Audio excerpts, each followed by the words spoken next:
Assalamualaikum warahmatullahi wabarakatuh. Selamat siang. Perkenalkan, nama saya Haga Natalus Tarigan, nomor absen 12 dari kelas 12 MIPA 2. Pada kali ini saya akan menjelaskan materi pembelajaran mengenai distribusi binomial. Sebelum itu, kita akan mempelajari dasar-dasarnya terlebih dahulu. Mohon disimak ya teman-teman. Baiklah teman-teman, sebelum kita mengenal lebih jauh tentang distribusi binomial, ada baiknya kita harus mengenal dasar-dasar dari pembelajaran berikut ini. Yang pertama yaitu variabel. Variabel merupakan suatu besaran yang memiliki nilai tidak tunggal, di mana variabel itu ada dua, ada variabel kontinu dan ada variabel diskrit. Nah, kalau variabel diskrit adalah variabel yang memiliki nilai-nilai yang dapat dihitung. Sedangkan variabel kontinu adalah variabel yang memiliki nilai-nilai yang tidak dapat dihitung. Untuk memahami lebih dalam tentang variabel, saya akan memberikan dua contoh soal kepada teman-teman. Soal yang pertama, tuliskan tiga contoh variabel diskrit. Seperti yang kita ketahui bahwa variabel diskrit itu merupakan variabel yang memiliki nilai-nilai yang dapat dihitung. Nah, nilai-nilai yang dapat dihitung, contohnya yang pertama, jumlah barang terjual. Salah satu variabel acak diskrit adalah jumlah barang yang terjual di suatu toko pada hari tertentu, di mana dengan menggunakan data penjualan historis, sebuah toko dapat membuat distribusi probabilitas yang menunjukkan seberapa besar kemungkinan mereka menjual sejumlah barang tertentu dalam sehari. Contohnya terdapat dalam tabel tersebut. Ada jumlah itemnya di mana 0 menunjukkan kemungkinan terjualnya 0,004. Jumlah item 1 kemungkinan terjualnya 0,023, di mana jumlah itemnya semakin banyak maka kemungkinannya juga semakin besar. Kemudian yang kedua adalah jumlah pelanggan. Jumlah pelanggan yang memasuki toko pada hari tertentu dapat dikatakan juga sebagai variabel diskrit, di mana dengan menggunakan data historis, sebuah toko dapat membuat distribusi probabilitas yang menunjukkan seberapa besar kemungkinan sejumlah pelanggan memasuki toko tersebut. Contohnya, jika pelanggannya ada 0, maka kemungkinannya 0,01. Kalau pelanggannya ada 1, maka kemungkinannya 0,003. Selanjutnya, yaitu contoh variabel diskrit yang terakhir, yaitu adalah produk cacat. Nah, sama saja dengan dua contoh yang tadi, produk cacat dapat dihitung melalui distribusi probabilitas yang menunjukkan seberapa besar sih kemungkinan sejumlah produk cacat dalam batch tertentu. Contohnya jumlah itemnya 0, maka kemungkinan cacatnya 0,44. Jumlah itemnya 1, kemungkinan cacatnya 0,12. Selanjutnya kita akan ke soal berikutnya. Nomor 2. Tuliskan 3 contoh variabel kontinu. Nah, 3 contoh variabel kontinu yang pertama yaitu jarak. Jarak yang ditempuh adalah contoh bagus dari variabel kontinu, di mana jarak yang ditempuh seseorang dalam berjalan atau berkendara dapat berupa desimal ataupun dalam kisaran tertentu. Ada banyak kemungkinan yang tidak terbatas. Sesuai dengan pengertiannya, kalau variabel kontinu itu menyatakan sesuatu yang tidak dapat dihitung. Nah, dapat di sini kita lihat kalau jarak tidak dapat dihitung dalam kisaran tertentu. Contohnya jika seorang manusia berjalan, kita belum tentu kisaran atau kemungkinan dia berjalan berapa kilometer. Bisa saja 0,5 kilometer, bisa saja 5,57 kilometer, bisa saja 0,666 kilometer. Tidak dapat ditentukan. Yang kedua adalah curah hujan. Nah, curah hujan yang di sini kita hitung melalui inci di berbagai kota dalam setahun. Berbeda dengan jumlah hari hujan suatu kota yang merupakan variabel diskrit, di mana dapat dihitung jumlah hujan dalam kota tersebut. Yang kita lihat di sini adalah jumlah curah hujan suatu kota merupakan variabel kontinu, di mana sebuah kota mungkin mendapat curah hujan 12,4 inci atau 55,73 inci. Nilai yang mungkin untuk variabel ini akan berbeda dalam rentang tertentu. Namun nilai yang mungkin tidak terhitung jumlahnya.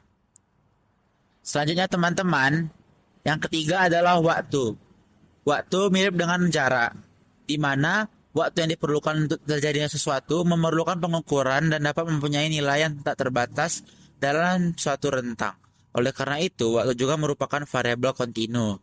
Contohnya teman-teman, saat kita melakukan suatu praktek olahraga, kita pasti memiliki jumlah waktu yang berbeda. Misalnya, si Bayu mengelilingi 5 keliling lingkaran, itu berbeda dengan si Wahyu yang memiliki fisik yang berbeda. Meskipun memiliki fisik yang sama, namun pasti waktunya pasti berbeda. Oke teman-teman, setelah kita mengetahui tentang variabel, kita akan ke materi selanjutnya, yaitu mengenai variabel acak. Variabel acak digunakan untuk menggambarkan hasil-hasil percobaan sebagai nilai-nilai numerik secara sederhana, di mana variabel acak dinyatakan dengan huruf besar, misalnya X besar, Y besar, dan Z besar. Sedangkan nilai variabel acak dinyatakan dengan huruf kecil, misalnya X kecil, Y kecil, dan Z kecil. Kita akan langsung ke soalnya saja. Contoh soal yang pertama, 1. Bagas melakukan pelemparan sebuah dadu sekali. Nyatakan hasil yang mungkin diperoleh sebagai variabel. Nah, kita dapat analisis di sini. X, kita menggunakan X besar, kita nyatakan sebagai mata dadu yang muncul pada saat Bagas melakukan pelemparan dadu. Jadi, kita tahu bahwa dadu tersebut memiliki 6 mata dadu, sehingga dapat kita nyatakan X besar sama dengan 1, 2, 3, 4, 5, 6. Jadi hasil yang mungkin diperoleh sebagai variabel acak oleh Bagas adalah angka 1 sampai angka 6. Lanjut nomor 2. Di sini Sari melemparkan 2 buah uang logam secara bersama-sama. Sari mengamati banyak hasil angka yang diperoleh. Nyatakan hasil yang mungkin diperoleh sebagai variabel acak. Di sini Sari melemparkan 2 buah uang logam. Dapat kita simpulkan bahwa NS-nya sama dengan 4. Dan setiap uang logam memiliki 2 sisi, yaitu gambar dan angka. Maka pada peristiwa ini terdapat ada 2 gambar dan 2 angka. Namun yang ditanyakan di sini adalah banyaknya hasil angka yang diperoleh. Maka kita misalkan bahwa X sama dengan banyak hasil angka yang diperoleh. Nah, saat melemparkan koin itu terdapat 3 kemungkinan yang kita dapat tuliskan dalam bentuk numerik, itu bahwa X dinyatakan sama dengan 0,1,2.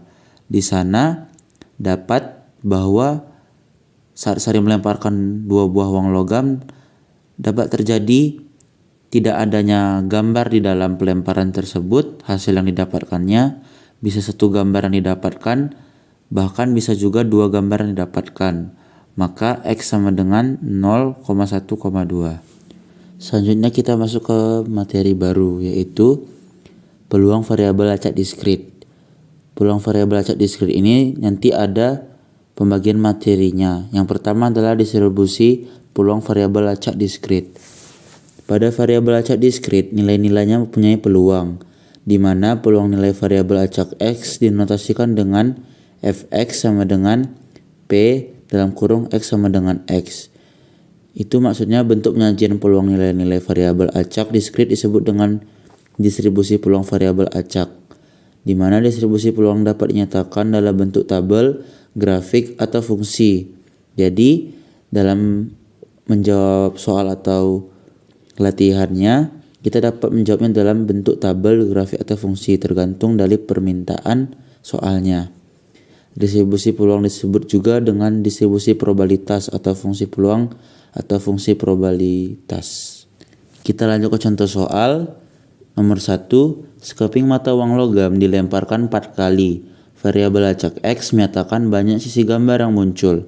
Sajikan distribusi peluang variabel acak X dalam bentuk A tabel, B grafik, C fungsi. Nah, teman-teman dapat kita analisis di sini bahwa permintaan soal itu dalam 3 bentuk. Yang pertama ada tabel, grafik, dan fungsi. Kita lihat di sini bahwa X menyatakan banyak sisi gambar yang muncul. Maka yang ditanya adalah sisi gambar yang muncul. Kemudian ketahui juga di sini ada sekeping mata uang logam dilemparkan 4 kali. Maka dari sini dapat kita ketahui NS-nya, yaitu bahwa setiap logam memiliki 2 sisi mata uang, yaitu gambar dan angka. Nah, untuk mengetahui NS secara mudah dapat kita kalikan saja. Karena di situ ada 4 mata uang logam, maka kita kalikan 2 kali 2 sebanyak 4 kali. Yang dimana NS-nya menghasilkan 16. Dimana S menyatakan A berjumlah 4 itu ada 1, A berjumlah 3 dan gambar berjumlah 1 ada 4, A berjumlah 2 dan gambar berjumlah 2 ada 6, A berjumlah 1 dan gambar berjumlah 3 ada 4, dan yang berjumlah gambar semua ada 1. Maka jika dijumlahkan hasilnya adalah 16. Nah, setelah kita dapatkan NS-nya teman-teman, maka kita akan data atau urutkan dari peluang 0 sampai peluang diperoleh 4 sisi gambar. Yang dimana sini peluang diperoleh 0 sisi gambar yaitu F0 sama dengan PX sama dengan 1/16. Nah, 1/16 ini dapat kita menggunakan rumus yaitu NX per NS, dimana X menyatakan jumlah gambar yang diperoleh yaitu 0 dan NS merupakan keseluruhan dari kemungkinan diperolehnya gambar dan angka yaitu 16. Kemudian peluang diperoleh satu sisi gambar yaitu F1 sama dengan PX 1 sama dengan 4/16, karena dapat kita ketahui bahwa saat diperoleh sisi gambarnya berjumlah 1 yaitu ada 4 kemungkinan. Jadi ada 4/16, kita sederhanakan menjadi 1/4. Peluang diperoleh 2 sisi gambar yaitu F2 sama dengan PX min 2 yaitu 6/16, kita sederhanakan dibagi 6 semua jadi 3/8. Kemudian ada peluang diperoleh 3 sisi gambar yaitu F3 sama dengan PX sama dengan 3 sama dengan 4/16, kita sederhanakan dibagi 4 sama dengan 1/4. Dan peluang diperoleh 4 sisi gambar yaitu PX sama dengan 4 sama dengan 1/16. Nah, kita jawab ini dalam bentuk yang diminta. Yang pertama dalam bentuk tabel. Nah, dalam bentuk tabel ini kita tinggal masukkan saja. Yang pertama X-nya itu X yang dimana variabel yang menyatakan banyaknya sisi gambar yaitu ada 0, 1, 2, 3, 4.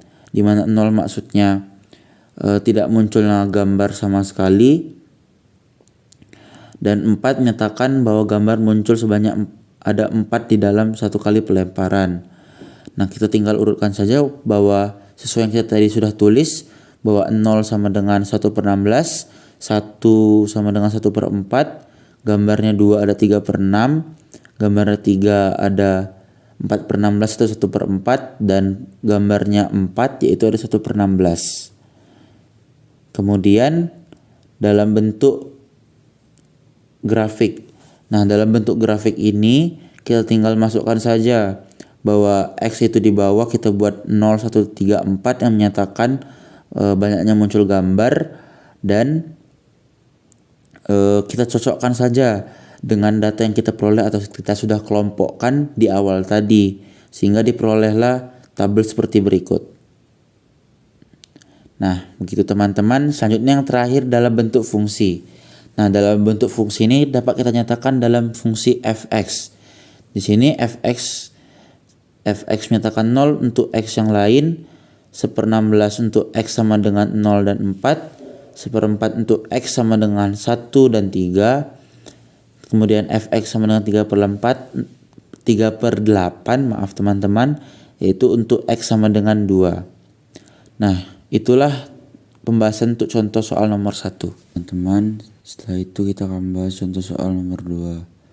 Dua kotak masing-masing berisi 3 kartu berwarna merah dan 3 kartu berwarna biru. Kartu merah bernomor 1 sampai dengan nomor 3. Kartu biru bernomor 4 sampai dengan nomor 6. Dari setiap kotak diambil satu kartu secara acak. Variabel acak X menyatakan jumlah kedua nomor kartu yang terambil.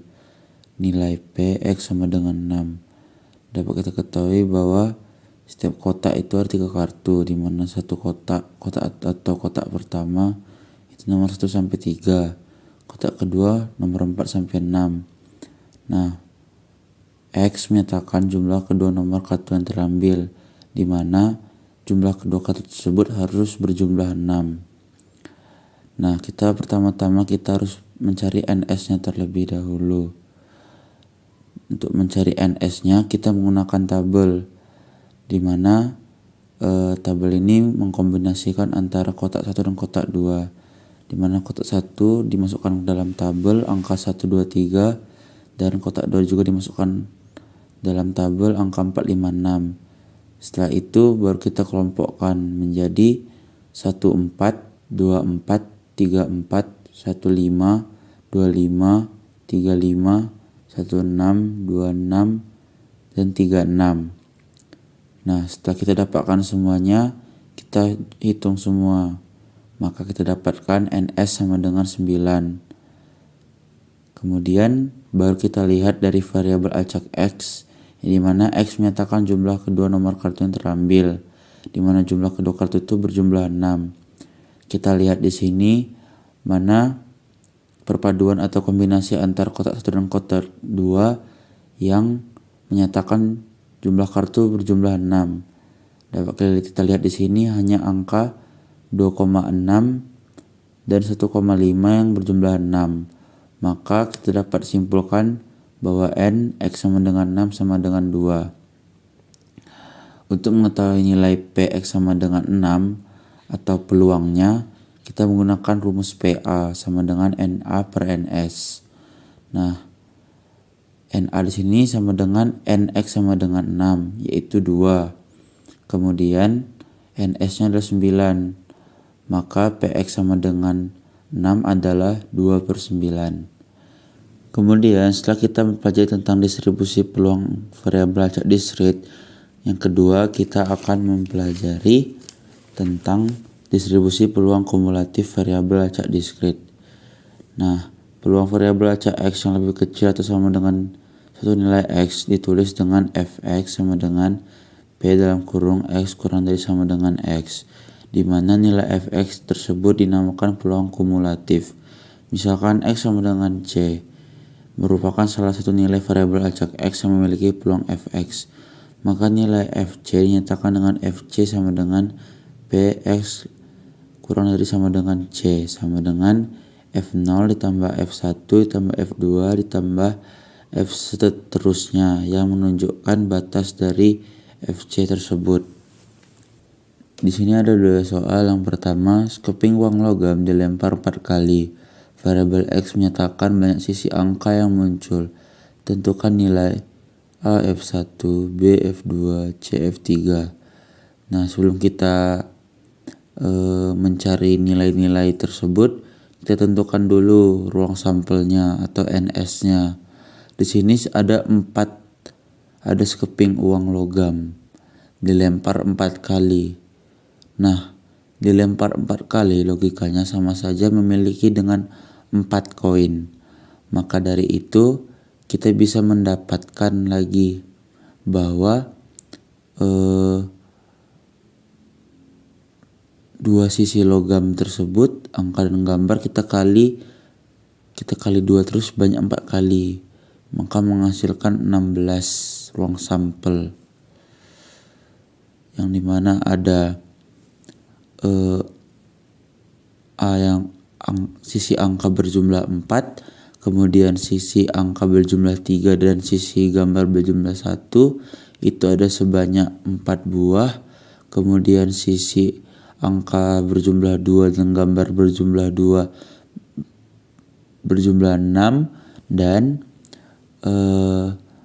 sisi angka 1 berjumlah 1 dan sisi angka gambar 3 berjumlah 3 ada 4. Kemudian yang terakhir ada sisi gambar berjumlah 4 ada 1.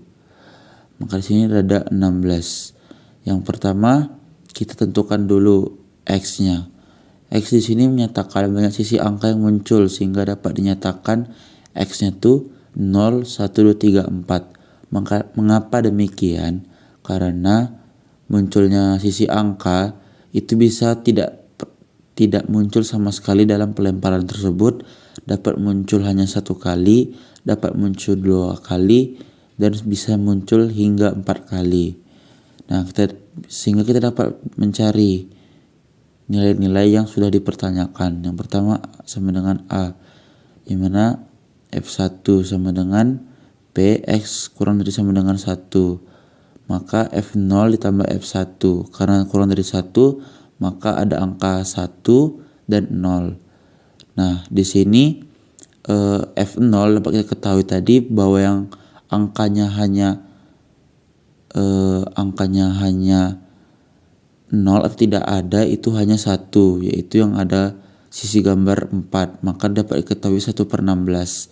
1/16 didapatkan dari NA per NS, di mana NA-nya yang dimana berupa angka 0 itu ada 1 dan 16 merupakan jumlah keseluruhan dari ruang sampel. Kemudian F1-nya itu ada 4, yang dimana sudah kita hitung tadi di awal, maka dijumlahkan akan mendapatkan 5/16. Kemudian F2 maka dapat kita ketahui berarti Px kurang dari sama dengan 2.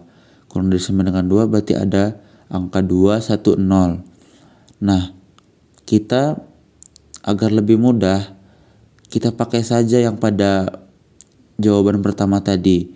Karena jawaban pertama tadi kurang dari sama dengan 1, kita sudah menjawab yang 1 dan 0, maka dapat 5/16.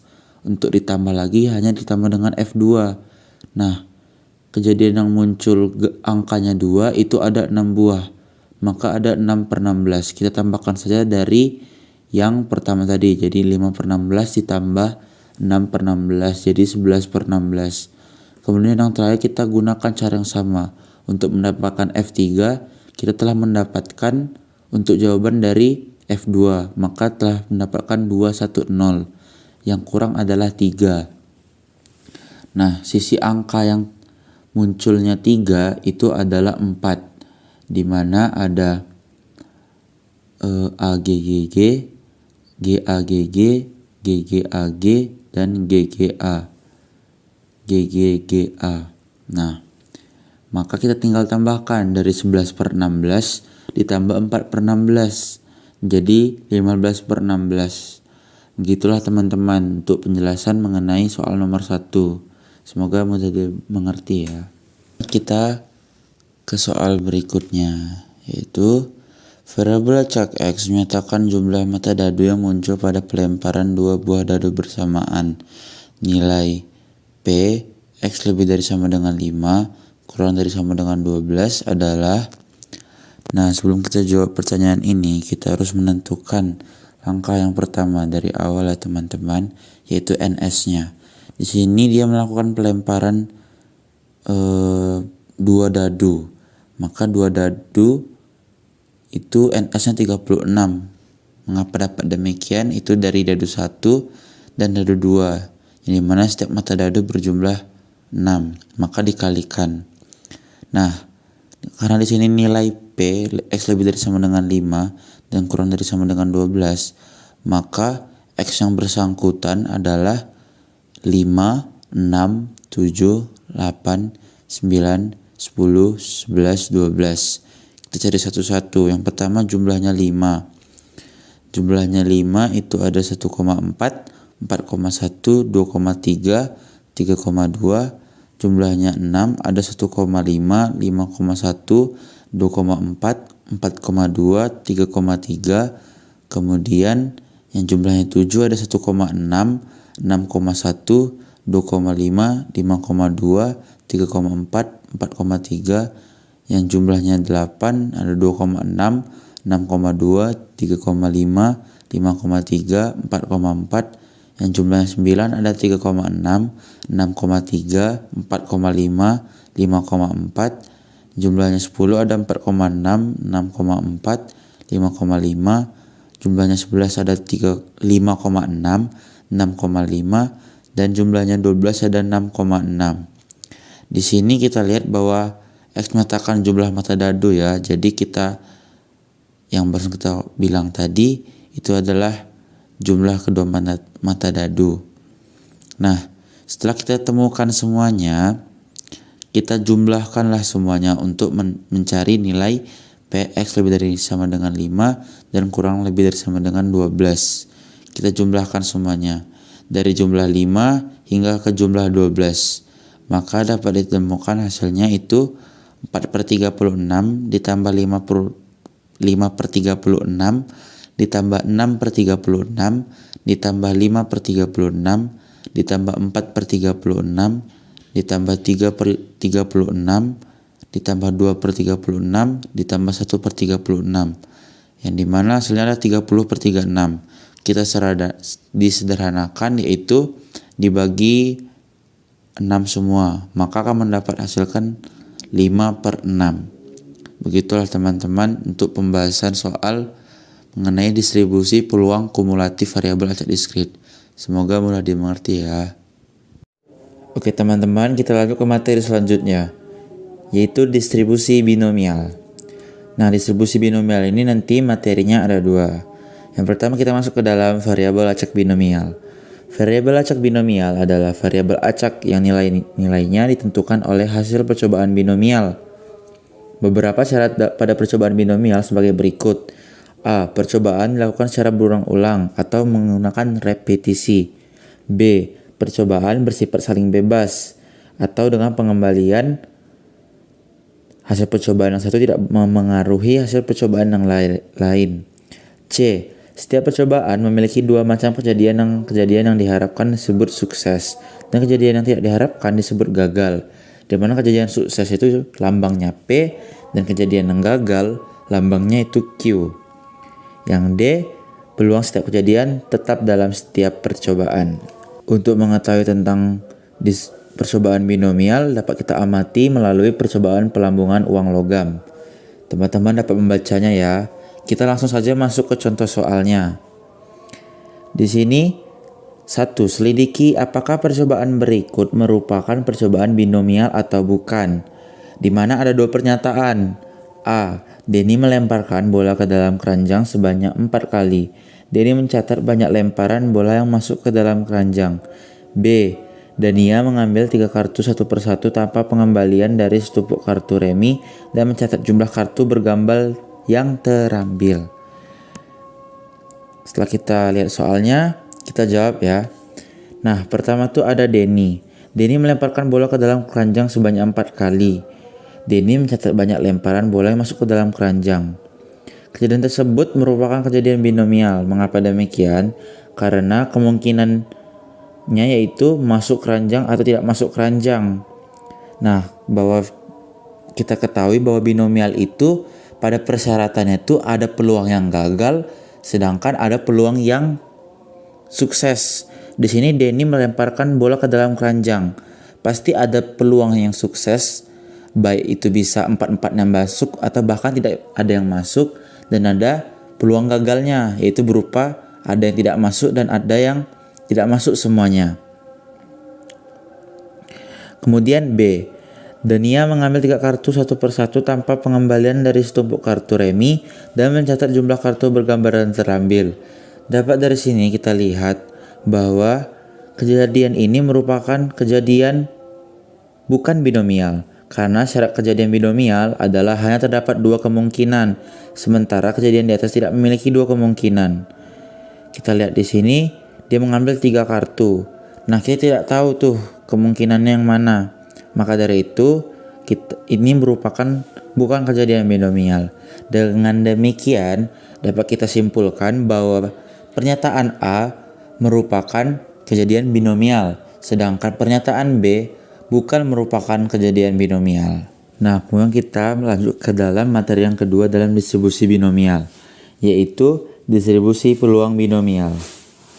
Dalam distribusi peluang binomial dibagi juga menjadi 2. Yang pertama kita bahas fungsi distribusi binomial. Setiap percobaan memiliki 2 macam kejadian, yaitu ada sukses dan gagal. Dengan demikian, jumlah peluang kedua kejadian dalam setiap percobaan sama dengan 1. Di mana misalnya P 0,5, maka Q-nya sama dengan 0,5. Jadi dapat kita simpulkan bahwa P tambah Q sama dengan 1. Jadi jika kita mencari salah satunya, bisa dengan P 1 dikurang Q atau Q sama dengan 1 dikurang P.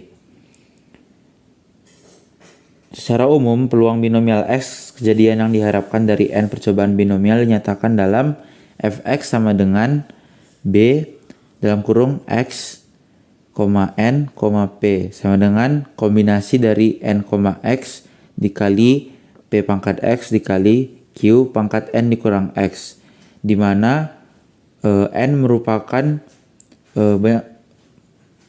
banyaknya kejadian yang dilakukan atau percobaan yang dilakukan. Kemudian X sama dengan banyak kejadian yang diharapkan. Terus biasanya dilambangkan dengan X kecil sama dengan 0,1,2 sampai seterusnya. Terus P itu peluang kejadian yang diharapkan dan Q peluang kejadian yang tidak diharapkan. Langsung saja kita ke contoh soalnya. Soal yang pertama. Dani melakukan latihan tendangan penalti sebanyak 5 kali. Peluang sukses melakukan tendangan sebesar 3/5. Tentukan peluang Dani mencetak tepat 1 gol dengan rumus distribusi binomial.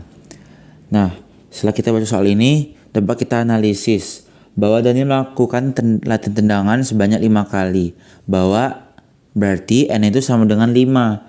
Terus peluang suksesnya itu adalah 3/5. Nah, kita masukkan rumus bahwa untuk mencari Q atau peluang yang tidak diharapkan atau peluang gagal itu 1 dikurang P. Maka 1 dikurang 3/5 sama dengan 2/5. Langsung saja kita masuk ke cara menjawabnya. Setelah kita dapatkan semua yang dibutuhkan di dalam rumus, kita langsung masuk ke dalam rumus. Di mana rumusnya itu bahwa fx sama dengan bx di mana di dalam kurung x, n, p, di mana c dalam kurung n, x dikali p pangkat x dikali q pangkat n dikurang x. Kita masukkan langsung bahwa F1 berarti peluang sukses 1 gol ya.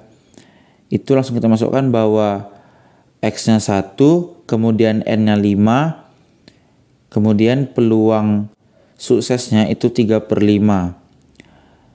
Jadi kita buat jadi kombinasi 5,1. Kemudian dikali 3/5 pangkat 1, kemudian dikali 2/5 pangkat 5 dikurang 1. 2/5 tadi dari peluang yang tidak diharapkan ya, dari 1 dikurang 3/5. Kemudian 5 kurang 1 itu dari pangkat itu dari rumus N dikurang X. X-nya 1 dan N-nya 5. Nah, setelah kita masukkan kombinasi dari 5,1 itu ada 5, kemudian 3 pangkat 5 pangkat itu adalah 3/5 dikali 2/5 pangkat 4, yaitu 16/525. Kemudian kita kali 5 kali 3/5 dikali 16/525, yaitu mendapatkan hasil 48/625. Itu setelah disederhanakan ya. Dalam bentuk desimal kita dapatkan hasilnya itu 0,0768. Maka peluang Dani mencetak tepat 1 gol adalah 0,0768. Masuk ke dalam contoh nomor 2. Peluang seorang bayi tidak diimunisasi polio sebesar 0,2. Pada suatu hari di puskesmas terdapat 5 bayi. Tentukan peluang dari bayi tersebut. A. 3 bayi belum imunisasi polio. Yang B. 4 bayi belum diimunisasi polio. Dapat kita lihat dari soal bahwa N-nya sama dengan 5. Karena di situ terdapat 5 bayi. Kemudian P-nya sama dengan 0,2. Dapat kita simpulkan bahwa Q-nya itu dengan rumus 1 dikurang P, maka Q-nya adalah 0,8. Sedangkan kita untuk menjawab A, kita masuk ke jawabannya. Itu X-nya sama dengan 3. Terdapat dalam soal itu 3 bayi belum diimunisasi polio. Langsung kita masukkan ke rumus bahwa C kombinasi dari 5,3 itu dikali 0,2 pangkat 3 dikali 0,85 dikurang 3 menjadi 0,8 pangkat 2, di mana kombinasi 5 kombinasi 3 itu adalah 10 dikali 0,2 pangkat 3 dikali 0,8 pangkat 2 menghasilkan 0,1728. Kemudian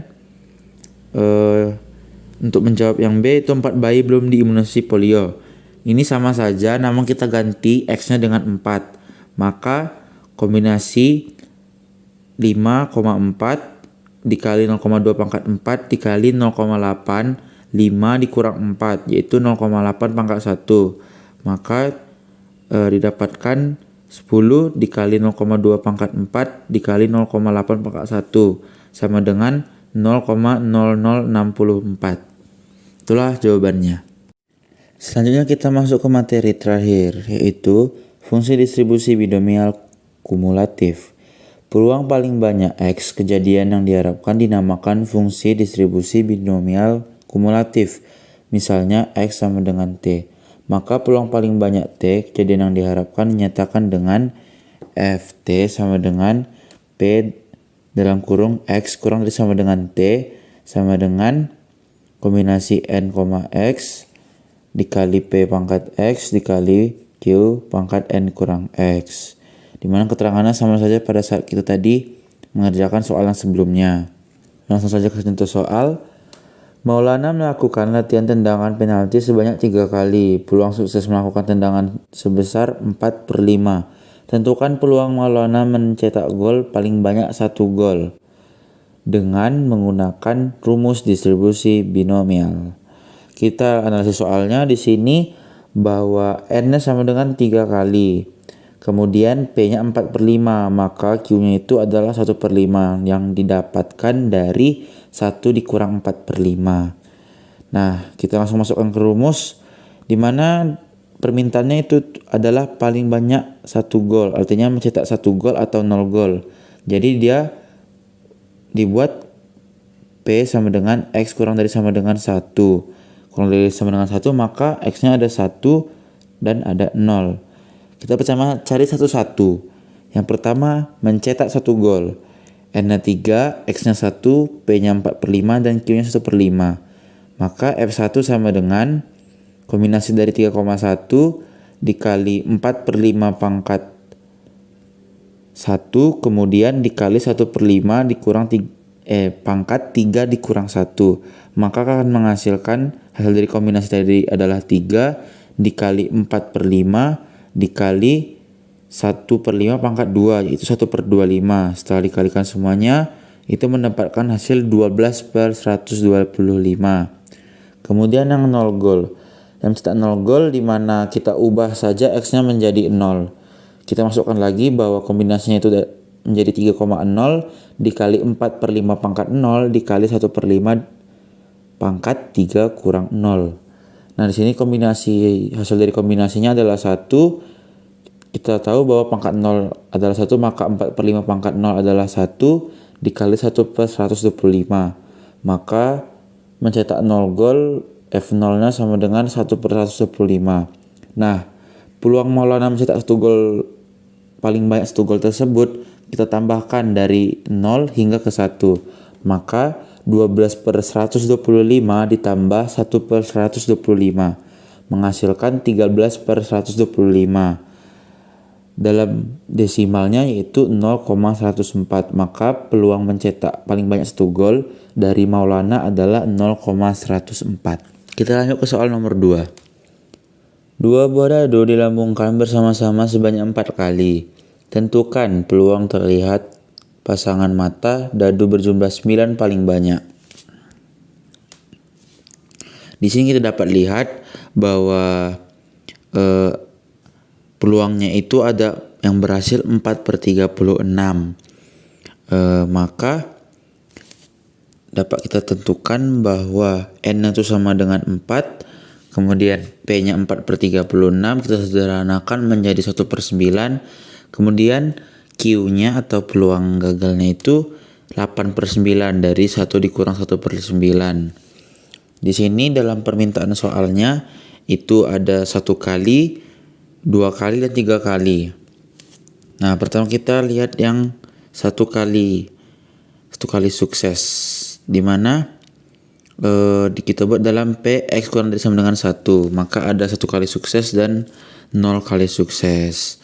F1 kita langsung masukkan rumus C 4,1 dikali 1/9 pangkat 1 dikali 8/9 pangkat 4 kurang 1 menjadi 8/9 pangkat 3. Maka jadi 4 seru per 1 seru dikali 3 seru dikali 1/9 dikali 512 per 729, dimana akan menghasilkan 2048 dibagi 6561, dimana akan menghasilkan 0,31214753848. Kemudian yang F0 kita masukkan kombinasinya 4,0 dikali 1/9 pangkat 0 dikali 8/9 pangkat 4. Maka kita dapat kombinasinya itu adalah 1 dikali 1 dikali 4096 per 6561. Nah, mendapatkan hasil 0,6242950767. Nah, kedua peluang tadi kita tambahkan, maka menghasilkan 0,936442611545. Kemudian kita cari yang X kurang dari sama dengan 2. Nah, X kurang dari sama dengan 2 itu ada 2, 1, 0. Untuk 1 dan 0 kita sudah temukan, maka kita tinggal mencari yang 2 kali sukses saja, yaitu langsung masukkan rumus F2 sama dengan kombinasi dari 4,2 dikali 1/9 pangkat 2 dikali 8/9 pangkat 4 dikurang 2, maka 8/9 pangkat 2, dimana menghasilkan 4 seru per 2 seru dikali 2 seru dikali 1/81 dikali 36/81, yang akan menghasilkan 216 per 6561, maaf ya, yang akan menghasilkan 0,0329218107. Nah, kita tambahkan dari yang peluang yang sebelumnya. Jadi kita tambahkan akan menghasilkan 0,993644224. Itu yang P X kurang dari sama dengan 2. Kemudian kita masuk yang terakhir, yaitu P X kurang dari sama dengan 3. Nah, X kurang dari sama dengan 3 yaitu 3, 2, 1, 0. Maka kita tinggal mencari 3. Langsung masuk rumus F3 sama dengan 4,3 kombinasinya dikali 1/9 pangkat 3 dikali 8/9 pangkat 4 dikurang 3, yaitu pangkat 1, dimana akan menghasilkan 32 dibagi 6561, akan menghasilkan 0,00487730,529. Kita tambahkan peluang yang sebelumnya dengan peluang yang ini, maka akan menghasilkan 0,9742417275,3. Nah, itulah penjelasan tentang soal nomor 2. Begitulah semua soalnya teman-teman. Semoga teman-teman paham dengan penjelasan saya. Nah, teman-teman, begitulah penjelasan mengenai materi distribusi binomial. Apabila saya ada salah kata, saya mohon maaf. Semoga teman-teman yang menonton bisa paham dan lebih mengerti daripada saya. Terima kasih sudah menonton ya. Sampai jumpa kembali.